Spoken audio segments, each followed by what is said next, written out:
Welcome everybody to the Digital Divide Lecture, or rather the Information City Lecture for today.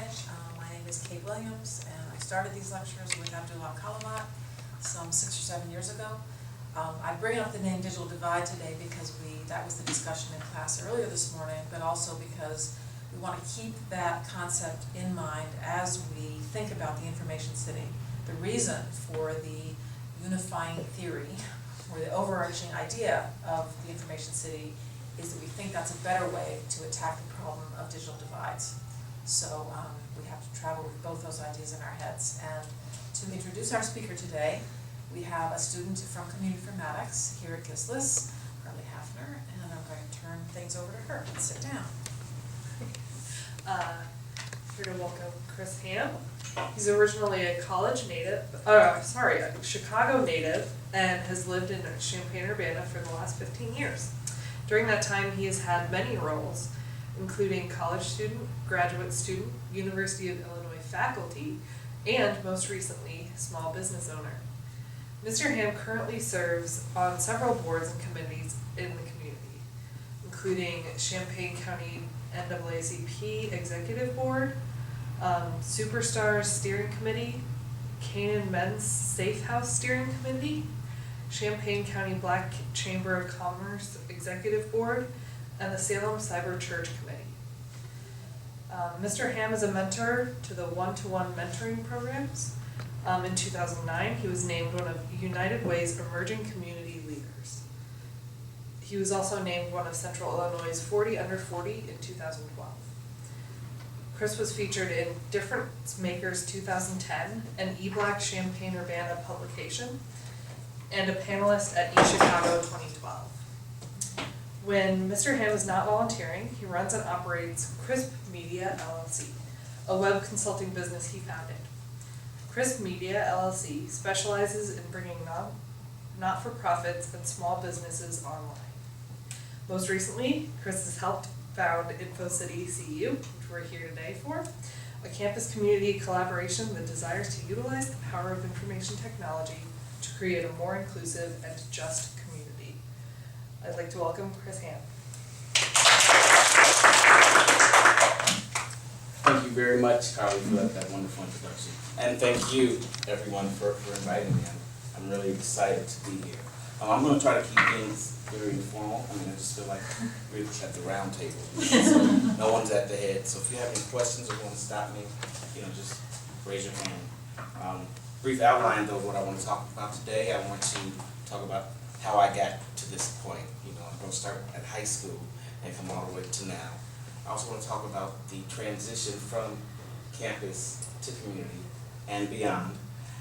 And then I want to switch gears a little bit and talk about InfoCity. This is why we're really here, and I really want to make sure everybody knows why InfoCity is and what it calls it. I'm sure Dr. Williams will give you a lot of background information on it. So, how I got here, aka the Chris Hamb story. So we have to look at the time period when I was in high school. We're talking about the mid-90s. Netscape just came out, which was invented here, by the way. And that was the first graphical browser, so the internet as we know it had just started.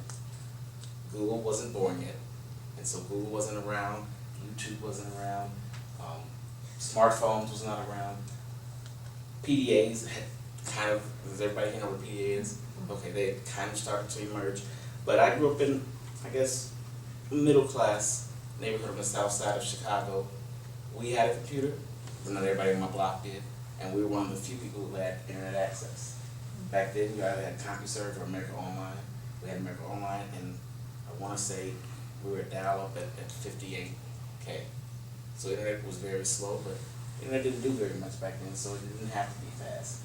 If you were able to find a 15-second video clip, you were awesome. You're a rock star. So that's where I was at. My junior, senior year in high school, and you start to say, oh, what am I going to do when I grow up?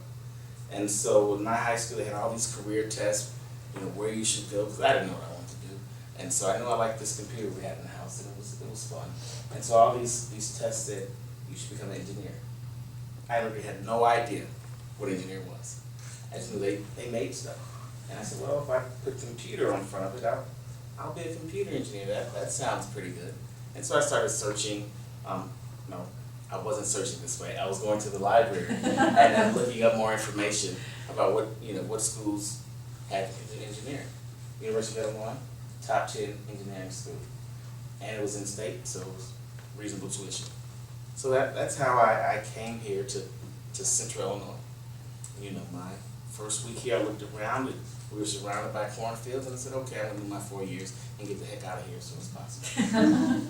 Well, things didn't turn out that way. So, into the engineering program, again, I still didn't know what it was even by the time I started class. And it seemed like all we did was draw circuits. Every class was drawing circuits, and I was like, this doesn't look like my Netscape. This doesn't look like the internet. What am I doing here? And so after a year or two in computer engineering, I really got frustrated and said, I can't do this for a living. And also, you have to know, this was the rise of all the tech companies. But then, right around my junior year or so, the tech bubble was starting to happen. It was starting to pop. So a lot of the people who graduated before me, who graduated making these gazillion-dollar a year jobs, they were now unemployed. And so my future wasn't guaranteed. And so I said, I really don't want to keep going on this way. I do want to graduate. I want to be here for the rest of my life. What can I do to graduate in a reasonable amount of time? So I looked at my coursework and I decided to go with math. So I loved math. Math was very fun. I did very well in that, but I received my degree in mathematics. But then again, come junior, senior year, well, what am I going to do with this math degree? Although I love math, I did not want to be math faculty. I did not want to go teach math. I didn't like it that much, and I'm not the best teacher. I don't have the patience. And so I said, well, maybe I'll go hang out in grad school for a while. And I went to a grad school career fair, and that's where I saw a representative from GISLIS, and meanwhile I've been starting to tinker around with web design, and that was one of the career paths on this poster they had. I said, you know what the heck, let's try it out. So I applied to grad school, and before I even got accepted to grad school, I got a graduate assistantship at the Granger Engineering Library. Does anybody here, Mary and Bill? Yeah, I work here. Excellent. We'll talk later. So, best decision I ever made, GISLIS. Everyone here, you should be very excited to be in this program. It was very diverse. I had classes with 21-year-olds and 75-year-olds, and we're all here for different reasons. I'm always interested to hear how people came to GISLIS, because everybody's story is very unique. So, I'm in GISLIS. I'm at the Granger Engineering Library. My focus actually was digital librarianship. And I was really investigating all the different techniques that the transition to the digital, because it was right at that time. We were constantly canceling print journal subscriptions and purchasing all the online journal subscriptions. And I worked a reference desk, and I also taught a class on search techniques. And so, great time, loved it. Now it's time to graduate. I did my time in grad school. I'm in the same place. What do I do now that I grow up? Luckily, Granger helped me out with that. They made me an offer I could not refuse. They said, Chris, why don't you come on? I'm like, well, I don't know if I want to be this academic library guy that you want me to be, but I'll try it. They said, give us a few years. And so that's what I did, and I loved it. I love the creativity part. I love the reference desk. Reference desk, anybody who's worked a reference desk, it's a different adventure every day. It's very exciting to meet a bunch of different people. But I also like to create things. Back then, they didn't have things like WordPress and Blogger. And I wanted to blog for the engineering library. And I said, let's get a blog. And at that time, most of the blogging software cost money, at least the good ones did. They're like, well, no, we really don't have funds for that. So I said, okay, forget you. And I sat down and I hand-coded my own blogging platform. And, I just thought it was something I did. A lot of people got really excited. I did a bunch of presentations on it. But that creativity was always there. I helped initiate the video game initiative at the undergrad library. I also started library labs where we had all of the experimental digital technologies going on in the libraries where we could showcase it. But I still felt that something was missing, and a lot of what I wanted to do and really spend my time on wasn't considered scholarly, which is, you know, when you're faculty, that's the big part. And so there's this disconnect. Long story short, my mom ended up passing away. I had some health issues, and then I came at one of those crossroads. I know it's very cliche, but this is not a dress rehearsal. You know, what am I really going to do? The entrepreneurial bug was in the back of my head anyway, and I was like, hey, it's now or never. And so I basically walked away from a tenure track faculty job at the University of Illinois to go start a business with no clients lined up. Yeah, I would not advise that. But it's worked out. So that was how Chrisp Media was born. When I first started out, I was Chris Hamb Enterprises, but that nobody knows what that is. People really don't know what Chrisp Media is either, but Chris Hamb Enterprises was very vague. And so I left campus. And when I say I left campus, really my first time really stepping outside of the campus boundaries. I mean, yeah, I knew where all the downtown bars were, but other than that, I wasn't registered to vote here. I didn't even know they had politicians here. I didn't know anybody in the community. And so I just made that leap. And so I said, well, since I want to make a clean cut from campus, I'm going to really jump into this community thing. And so I started joining everything. You know, NAACP said, oh, hey, come join us. Okay. You know, Canaan Safe House, that's a men's shelter. Oh, we need somebody like you. Okay. You know, and I looked up and I was on all these boards and why am I doing this? And so what was most interesting though about that is here on campus, we're super digital. These organizations in the community were barely digital. And so I'm like, well, I am starting this web company and I don't just have to be the treasurer or the secretary or those kind of roles. I'm going to be the tech guy. So I became a tech evangelist for a lot of these local organizations. I mean, many of them weren't even at the point of having an email for the organization. I couldn't understand that. You are a non-for-profit organization who you're trying to outreach to the community in the world, and people can only contact you by phone, which you never pick up, or by mail. And so I just started saying, this is why you need email. These are the benefits. And then once I got people used to email, it's like, well, you know we need a website, right? No, I don't want to go on the web. That's too hard. Or a lot of people are scared. That's going to cost a lot. And so luckily there were lots of tools. You know, the budget was real low. Let's get a Google site. A Google site is free. They provide templates. And so we would do that. If you have a little bit more money, well, then we'll go the WordPress route. And if you have a little bit more money, we'll give you a nice custom WordPress site that does everything you want to do with all the bells and whistles. And so through that, I really got to know the local community, how Champaign works, and really see that there was this really big digital divide. And I said, well, we really have to do something about this. And so I as part of my evangelism, I was trying to bring people on campus because, believe it or not, there are people who live 4 blocks that way who've never been on campus. And I'm talking about high school students. I started giving college tours and we would come on campus. I've never been on campus and I just thought that was the saddest thing ever. You know, you're a high school senior in town and you've never been here. And that's not part of the curriculum at the high school level, and we don't do a great job on campus bringing them in. And so I tried to talk to some administrators and make that happen, didn't work out. But anyway, when you work with the local community where resources are low, you don't get paid a lot. And so you have to eat. And so in order for me to eat, Chrisp Media had to start expanding. And so I started to network and started to grow my business, and I started with a lot of government and university places. So the Center for Advanced Study on campus is still my client. The Center for Digital Inclusion is a client. The Office of Equal Opportunity and Access is a client. I'm currently working on the Inclusive Illinois website. I also expanded into government, because government, they take a very long time to pay, but they will pay. And so I manage the City of Champaign website now. I've done work for the county, a little bit of work a while ago for Urbana. But anyway, And then I kept expanding, so I do have some international clients. The Supercomputing International Conference, I manage that, and that's out of NCSA. And so, long story short, I've done pretty well. But I haven't forgotten my base, which is the community. Because many of those initial clients are still some of my best clients to this day, because they, word of mouth, have brought me other clients.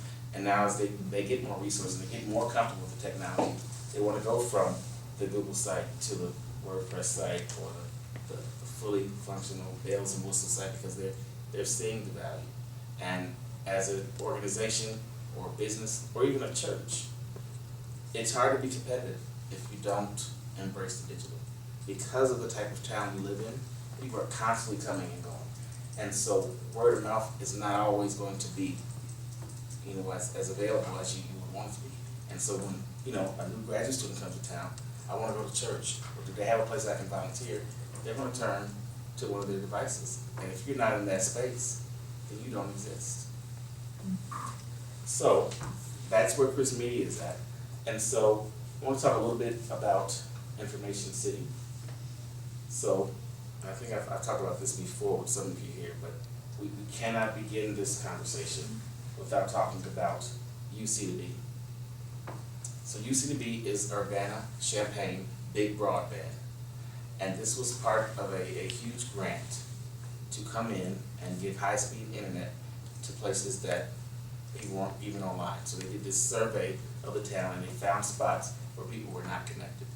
And they said, okay, well, we're going to go in and give them internet. And there was two parts of the grant. There was the above ground and the below ground.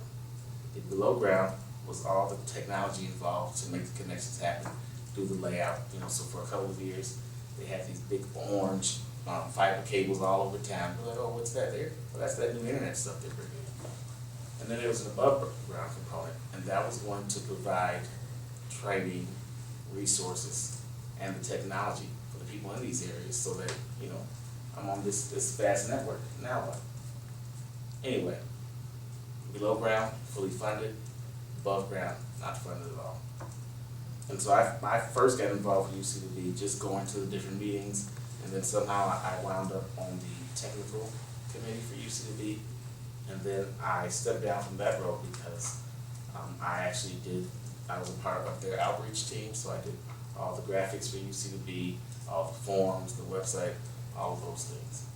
And then we started to say, well, we did not get the above ground, but how can we still, help this community, because the internet's here, but what are we going to do with it? And so we started to talk about, well, let's do a community benefit fund. And the community benefit fund was one that every person that's paying a bill on their UC2B, just a few pennies each month from that bill would go into this fund, and we would use those funds for the resources we needed to provide training, to provide equipment, and just access. And so we got it approved by the policy committee. We were rocking and rolling. Oh, we're going to get this community benefits fund. We're superstars. Well, in my opinion, UCB was not as successful as people thought it would be. They did not get the numbers of subscribers. The workflow wasn't that great. I don't know, I'm on camera. But customer service didn't work out as well as people anticipated. And they didn't have extra funds, or so they said. And so the community benefit fund, for the most part, was dead. And so there was a few of us who said, well, we can't stop what we're doing. And we were already doing many things. Brian Bell, who is the other presenter from today, for years he's been passing out computers. I've been developing websites, the Community Informatics Lab here, and we started to bring in even the Department of African American Studies on campus with some digital projects there. And so we said, well, what are we going to do? Are we just going to give up? Of course not, we're rock stars, right? And so Information City was born. And so I kind of see Information City as fulfilling the promise of UCB, what it was initially set out to do. And so the funding might not be there, but we still have access to resources. This year we have wonderful ISLIS graduate students all over the community helping out different places. I get a lot of positive feedback, a lot of positive feedback on that. And we're continuing building labs. We're building a lab at this house that's going to be a teen center right across the street from the local high school. And so my big thing though is we can't just be this put together crew, you know, if we want to be respected. And so one of my main things is let's build Information City to be a recognizable brand in the community. And so we're out constantly getting partners. Most recently, Urbana Maker Space joined on, and we're going to be participating in the Maker Fest next week. Urbana.ed is on, and I know some of you are in that space, and I'm helping the guy who teaches the Intro to Technology class, and helping him, you know, rework the curriculum. I meet with him on a regular basis. And so we're out there, and we're in the process now of just growing and getting people aware. But I want to get to the point where we know everything that's happening related to technology and the digital in town, especially those things that are free or low cost to the public, and see where there are gaps. And that's where we could focus our efforts. We don't want to reinvent the wheel, but we also want to build awareness, because a lot of these labs that are local, they have empty seats. And I know people want to be in those seats, but they don't know it exists, because let's say a church or a community center, they don't have a budget for marketing. They don't have personnel to post when things are happening, so it's just a few people coming in.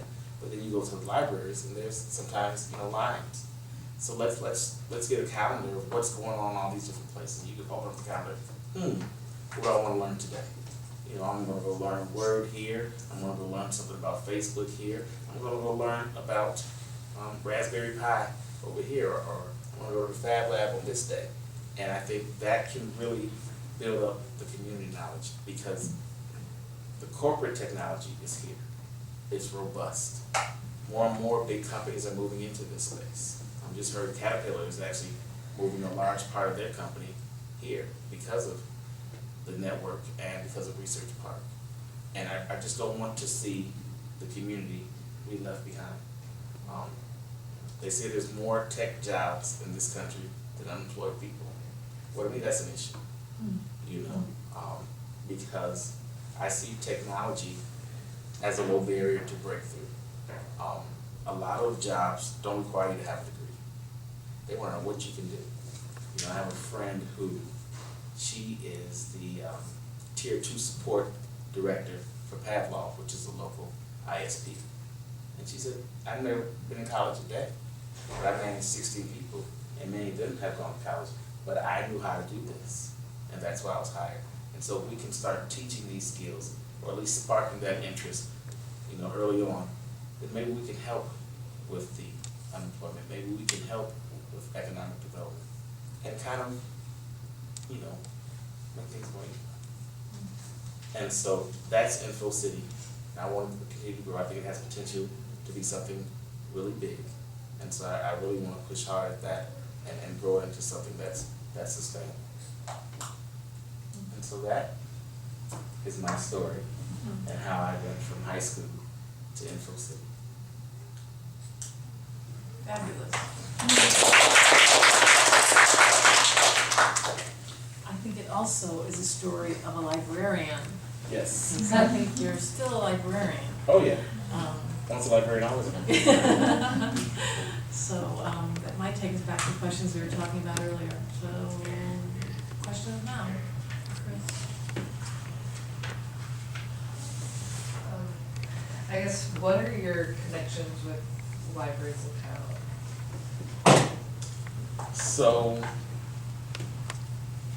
every now and then I come in and visit Granger. I keep a loose connection. I kind of keep tabs on them. They keep tabs on me. I live at the Champaign Public Library. I love that space. I love it. There's always something exciting to do. I like taking Alex up there. She's 9 here, and really cool things for kids. And then a lot of people who I went to business with have kind of spread out, and they're in those spaces. Also, the school librarian at Alex's school, she is really involved in the technology. They've actually started something called Tech Time. And so I go there to the library once a week and really just kind of help out. And right now I'm actually working with the Tech Time people to make a blog for the kids. You know, it's grandma might not be able to get to the school to see the pictures on the wall, or you know, somebody might be out of town. And so let's take pictures. Let's have the kids write stories. And then there's this technology, this coding thing called Scratch that they all love. And you can embed Scratch on any website. Let's put that on there. And so when mom, dad, whoever goes to the site, they'll see the kid's name, they click that, they can see all the work that the kids have done. And so that's what I'm working on now there. And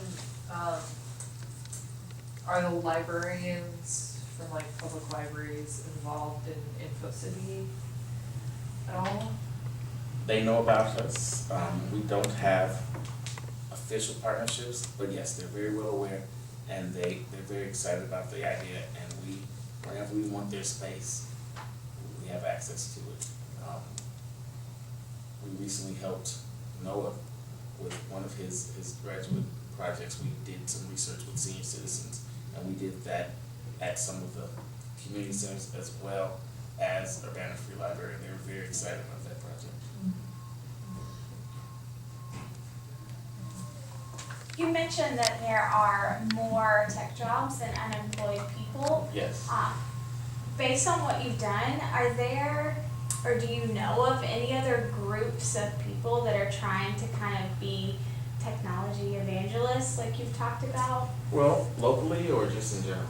I guess both. Well, I know that the Center for Digital Inclusion, they have some aspects of that because they too have graduate students out in the field working with the community. And then there's lots of national initiatives. So there's, you know, Girls Code, there's Black Girls Code, there's code.org. And so a lot of those are based on getting young people interested.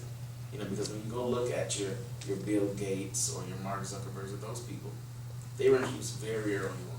You know, that spark was very early on. And so if you get them when they're early, they can kind of grow and learn with the technology. And actually, the gentleman at Urbana-Ed, he just recently submitted for a grant to bring one of those programs local because they don't have one anywhere in Central Illinois. I forgot which one, but he submitted a grant. I helped him write it. Well, even if he doesn't get it, I mean, one of the things about Illinois is we could put those resources together without a grant, because there's the number one computer science school alongside the number one library school. Yeah. And he's an InfoCity partner. Yeah, exactly. The cameraman has a question. Yeah, so, I mean, from hearing your story again, I mean, what it sparks in my mind is that it's also a story that you're never too old. I mean, knowing how community boards work and generally tends to be upper middle-aged to older adults run a lot of the boards here in town, and I was wondering if you can reflect on some of your successes working with older members of the community on boards and convincing them of the value of kind of going more deep into technology despite some trepidation they may have had. Well, yeah, you're absolutely right. There was a little bit of shock on both sides. You know, when I go to the board meeting and literally everyone in there was 20 years or more older than me, like, oh, why am I here? Because a lot of the boards, especially where it's volunteer based, it's usually retired people, you know, running these organizations. And so a lot of them took the attitude, well, you know, I'm not going to really get involved in all that, but you do what you want to do, kid. You know, and so I did. And so through that, though, I'll use the NAACP as an example. We have several young people on the board now just because of the outreach, and we have younger members, you know, because a lot of people are like, well, what's the NAACP?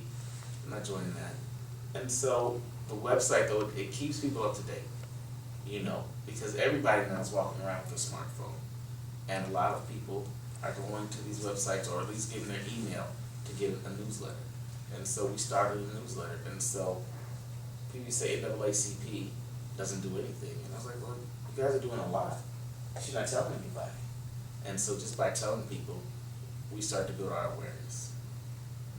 In fact, next week we're having our Freedom Fund celebration, and we're honoring local community members, and so far we're on track to have our most successful one yet.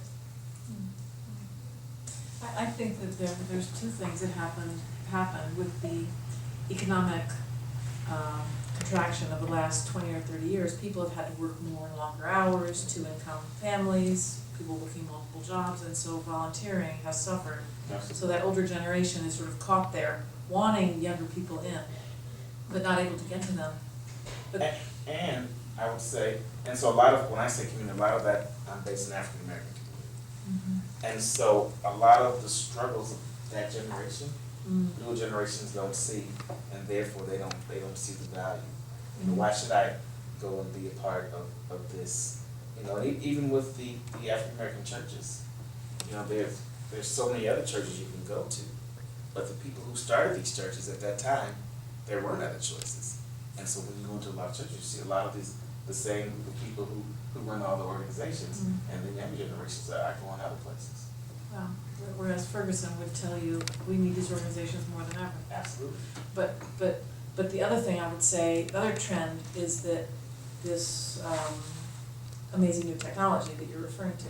One of the efforts that we've started promoting for a while was that an organization shouldn't just have a president, vice president, secretary, and treasurer, but they should have a cyber organizer.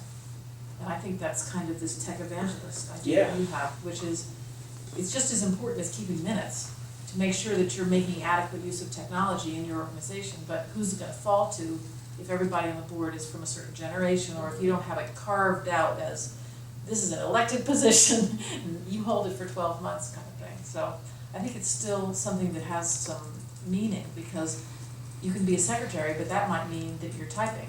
That might not mean you're making the website. Right.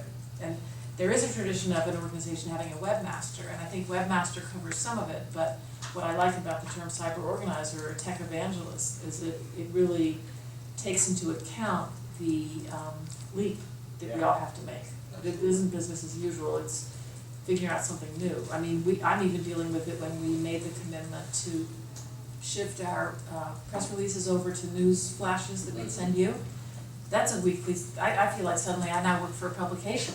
I'm not just teaching a course, and I've got writers that I've gotta get stuff from and feed it to you. So it's an adjustment in many different ways, but I think that it's really interesting what you say is that in order to establish your business, you did the thing that people would have said, well, you're not gonna make any money doing that. You went out to the community and served on boards as a volunteer. One board after the next, et cetera, and that established you in a social capital kind of way or a social network kind of way in a community to where you could then make a living. Although I think you also brought a lot of human capital to the project as well. And I always think that whatever sector you end up working in, you've got to give to the community. Because it's where you live. On a sunny day, you may not need the community, but on a rainy day, you need the community. So you have to be giving all the time in some small, sustainable way. But that wasn't a question, that was a comment. That was an editorial. Other questions or thoughts? Sharon, any questions? Don't want to leave you out, anything else at the table?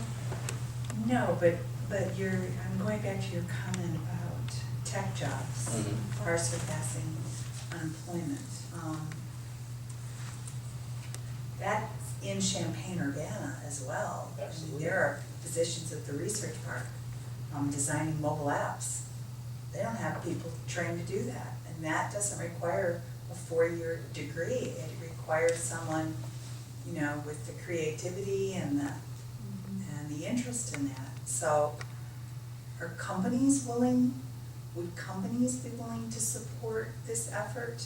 Because it would help create a more trained workforce that could fill some of these positions. I'm hoping so. But recently companies don't have a good history of doing that just because the workflow has changed. 20 years ago, a person got a job, a company will train that person once they got in. And that person will work there for 20 years or so. Now the average person is lasting in a job, especially in corporate America, less than 4 years.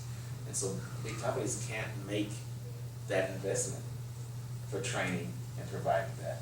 But at the same time, you know, Google, Yahoo, and a couple of other businesses, they just recently got dinged in the news really bad because they're not diverse at all. They're not hiring women, they're not hiring minorities. And so I think even just to clear their image, we want to see a little bit more of that. And so that could be a way in to say, you know, you want to have a diverse company and people look at you in a positive light. But yeah, Research Park, although it's in Champaign, a lot of the people who work there, they were brought in. You know, there was very little recruitment locally. And for them to be sustainable, they're gonna need to pull a workforce from this community. Yeah. But then we get into the story of, well, where do they pull it from? They pull it from the university, department? Well, if so, well then department pulls from the local high schools. So then we get back to the local high Right. schools. So we have to get it in there so they wanna go on those different fields. Or at least get them excited enough. I'm a big fan of lynda.com. It's a training website. I tell anybody, you know, if you go spend a couple of months there, just a few hours a day, you'll be very employable. And to everybody here at the University of Illinois, it's a free service. And anybody who's not, it's only $35 a month. So, and they have training on everything from Microsoft Word to how to build apps. Which Parkland also offers a course on how Yeah. to build a mobile app. Yeah, lynda.com. Search for it on the U of I webpage because you actually log in with your NetID and password.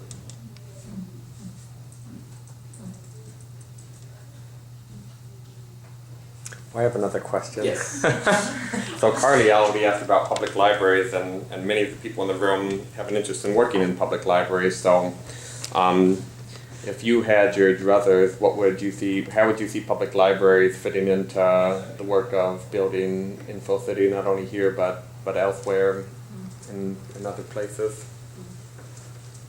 I say being open. Technology has always existed. To me, technology is just the tools that are created to make things a little easier. You know, the card catalog was technology.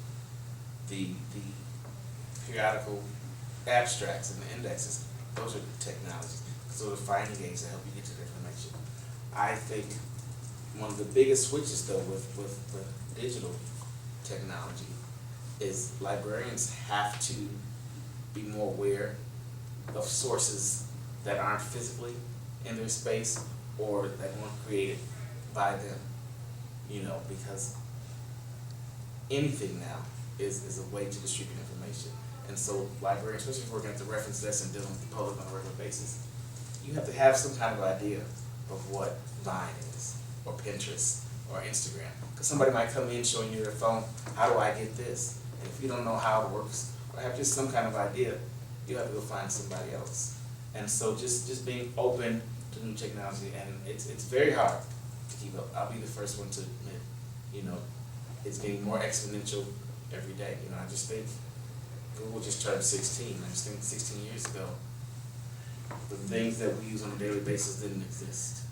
And so 16 years from now, what will it look like?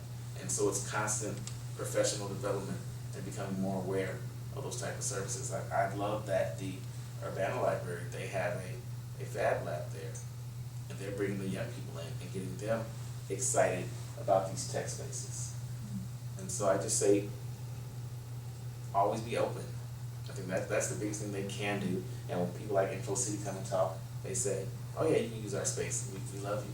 Because if they can't do it themselves because they don't have the personnel, partner with someone who can assist in those areas.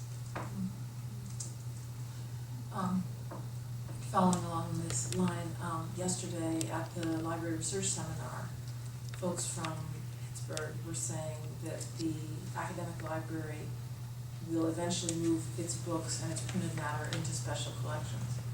And the primary activity of the library will be around data flows, which might mean someone coming in needing to use Pinterest, and it might be someone coming in to access another scientist's data so they can do a study based on that data. I'd really like to hear from everybody, not just Chris, on this vision. This was the academic librarian's vision, and actually next week, John Wilkin is speaking, and he's gonna give his vision for U of I Library, which is, we are a mega library when it comes to books and printed matter. I mean, nobody can touch us. Well, we're in the top 5, whatever. But it's almost like when you have that many books, it's harder to make a shift than if you're a brand new library. As somebody made in San Antonio County in Texas, a judge said, we need a library. He funded a library that was all digital, ignoring the San Antonio City Library, which had been going for decades, you know, in the traditional public library way. So all these disruptions, Yeah. I really wanna know what you think of them, and I want everybody to say what they see. I think where libraries are headed is definitely more digital, but like you said, those collections are so large, you can't just box them up and put them away. But at the same time, I think what a book is or will be, we don't even know yet. You know, right now, you know, we have our Kindles and our e-readers, but with the advances in e-paper and things like that, you know, you might just have one magazine or one book that you plug it in somewhere and it becomes any book you want. You know, because that page is still very important to a lot of people. And, you know, yes, I love to read books digitally, but for note-taking purposes and bookmarking and things like that, it's still much easier to have the printed book. Now I could have, 2,000 books on this though, which is the size of one book. So there are some advantages, but I don't see print just going away completely. And really the drive, at least I saw when I was in the library, it was more cost. And people were very upset, especially about those journals, faculty who have been doing print for years. Like, why are you giving this away? Well, it's 1/3 the price to get this in digital format. You can go back to the first publication and 10 people can have it at once. So. And I was talking about vendors earlier today.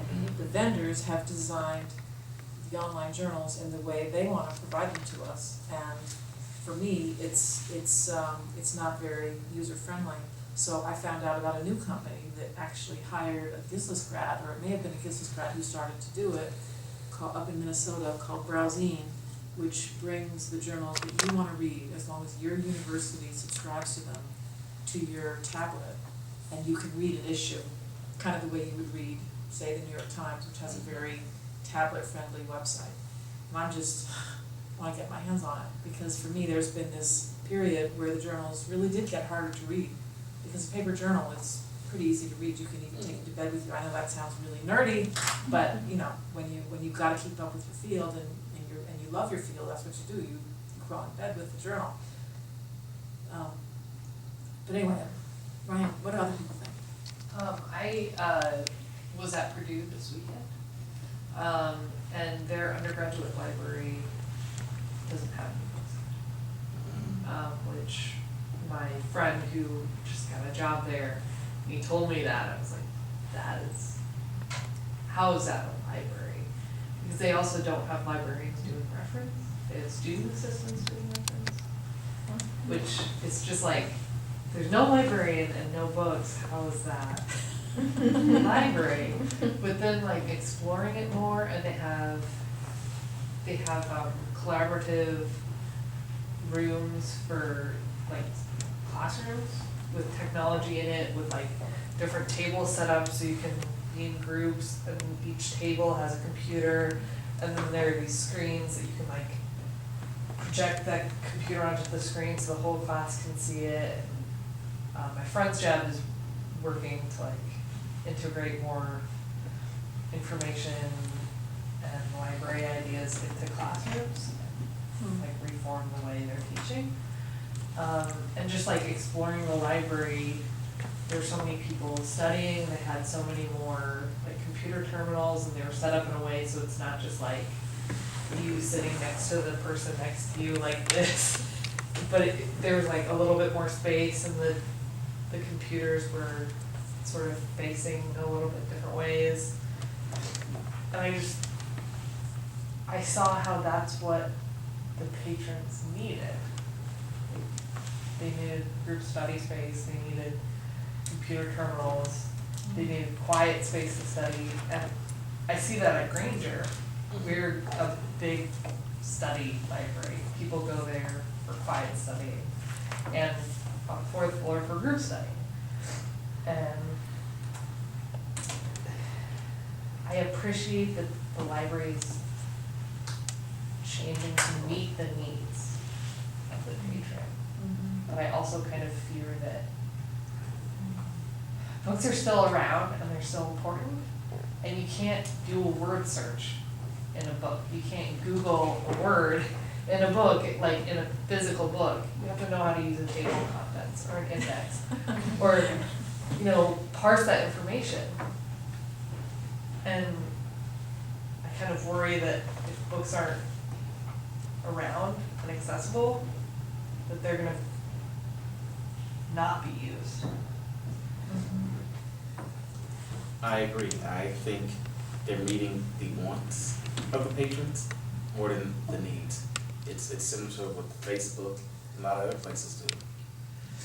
They see where you migrate towards, and it's giving more and more of that, and so you don't even know that it's available. So, for example, Facebook, if you're liking and clicking all the happy kitten videos, then Facebook's gonna keep giving you more of that, and you're not gonna know anything else that's going on.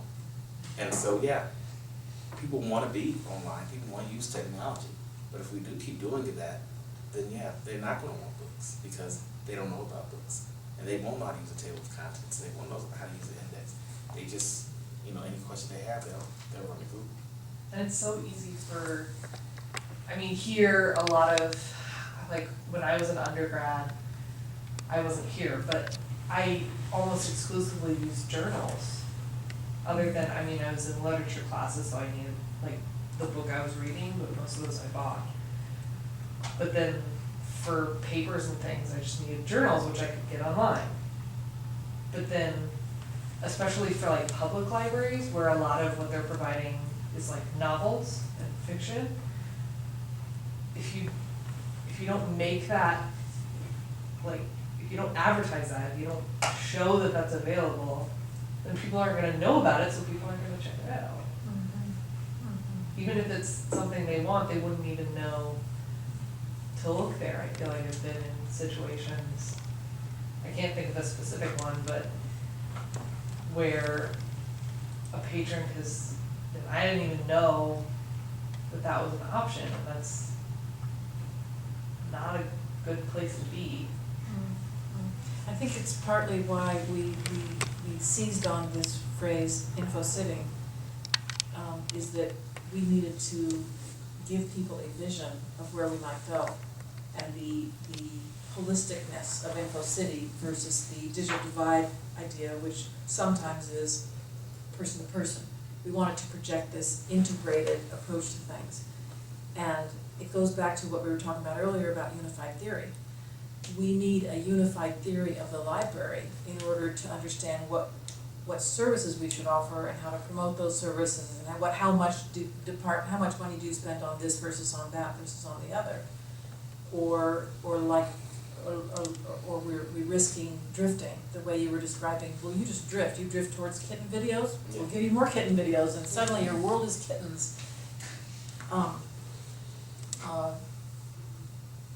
So a vision of the library, and one of the aspects of this that I think libraries are still struggling with, and I think the market is as well, is there was a machine called the espresso book machine, which was advertised as, and PR articles ended up in the media, which I read, thinking they were articles, but they were actually PR, saying libraries are adopting this. You can go in, print your book. And that really satisfied me, because I could see that someone wanted to read the book on the screen, fine. You want to read it in print, fine. But there would be a fee, because it was basically copying a book for you and putting a spine on it. It was a really high intensity printer, basically, that also did the binding. And you'd end up with a book that looked like this, because these books are pretty easy to produce now.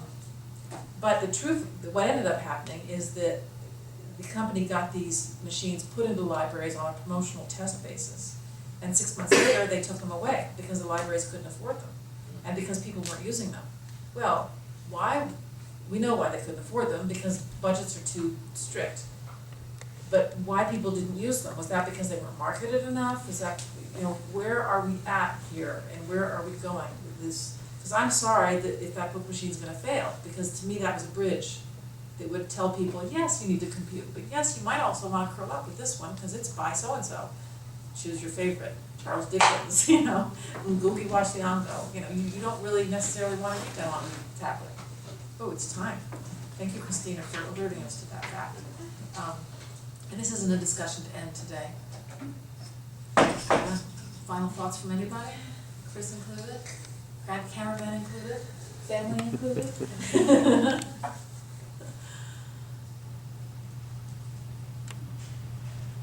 All right, then we'll pick things up next week.